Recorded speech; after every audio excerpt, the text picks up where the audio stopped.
What is going on, everybody out there? It's Fascinating Graveyard, your host with the most, Lamont. Today, we're at the Green Lawn Cemetery. We're in Bakersfield, California, right next to Oildale. Oildale is right over yonder. All those refineries and oil derricks and all of that. So today, brief video for you. I'm just gonna stop by because I've been wanting to stop by for quite some time and visit the grave of one Keith Frank, but that's his God-given name.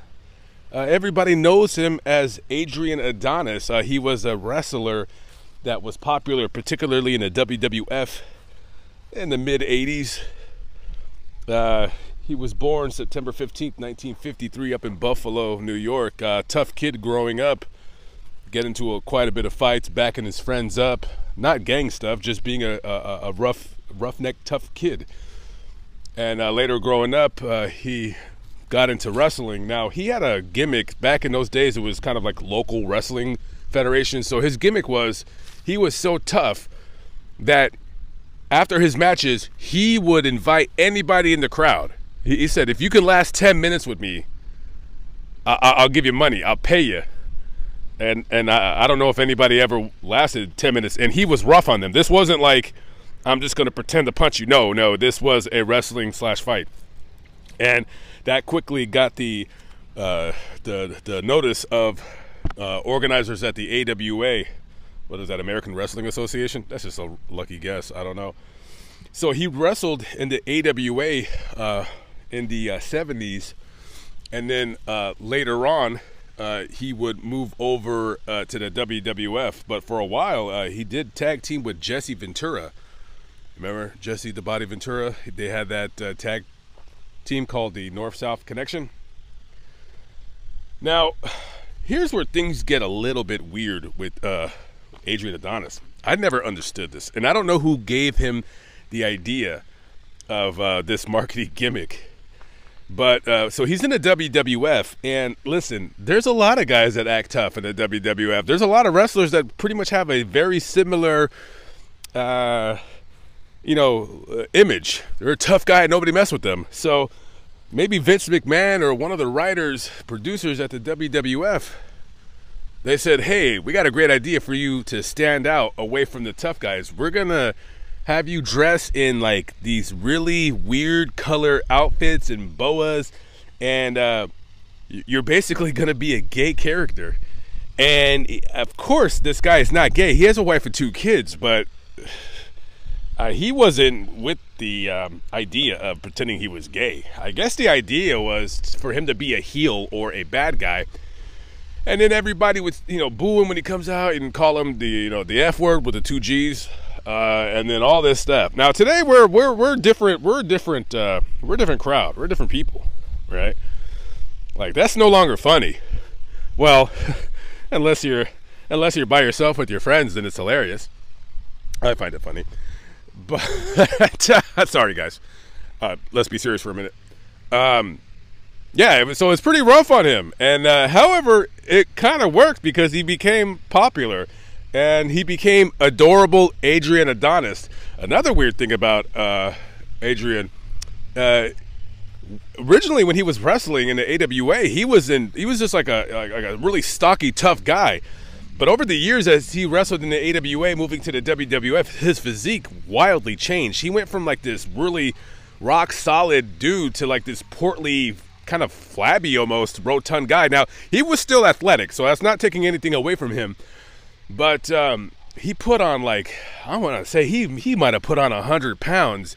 And it was because he loved to do drugs, and drugs is something that kind of derailed his wrestling career. He was actually fired from the WWF. I think, I probably would have had to have listened to some wrestling podcasts to really get the inside scoop on why he was fired. But I'm guessing it was because, well, he was letting himself go in his rampant drug use. And everyone back in those days in the WWF, they were doing cocaine. He was known as the ones to really, really do cocaine. And of course, he had gotten into a fight with another wrestler, and in the backstage, they got into a fist fight, and this guy, I guess he beat the brakes off of him and knocked him out cold, and he really never, lived that down, kind of being embarrassed that, he's high on drugs, and some people are, and this guy's a tough guy, but he's getting beat up. You know what I mean? So eventually he gets kicked out of the WWF, so he goes and starts working with another wrestling federation, and then he starts to take it a little bit seriously. He wants to get back in shape, and he doesn't want to be, have his last, time in the WWF like a failed drug addict, So he started getting his act together, so to speak, and eventually he would wrestle. I forgot what other federation. It was another wrestling outfit. It was probably a smaller one. So this guy was wrestling in Canada, and he was with 3 other guys. So on July 4th, 1988, they were leaving a match, and they were on their way to another one, and they were driving in Newfoundland, Canada. And I guess the sun was setting or rising, and it was blinding, and the driver of the car seen an animal on the road, and I guess he overcorrected to try to avoid it, and they ended up crashing over a bridge into a creek. And Adrian Adonis right here, he suffered like a really bad head injury, and he died within a few hours after the accident. Also, 2 other wrestlers in the car also died, Victor Arco and Dave McKigney. Victor's twin brother, he survived, so he was able to just basically say how the accident transpired.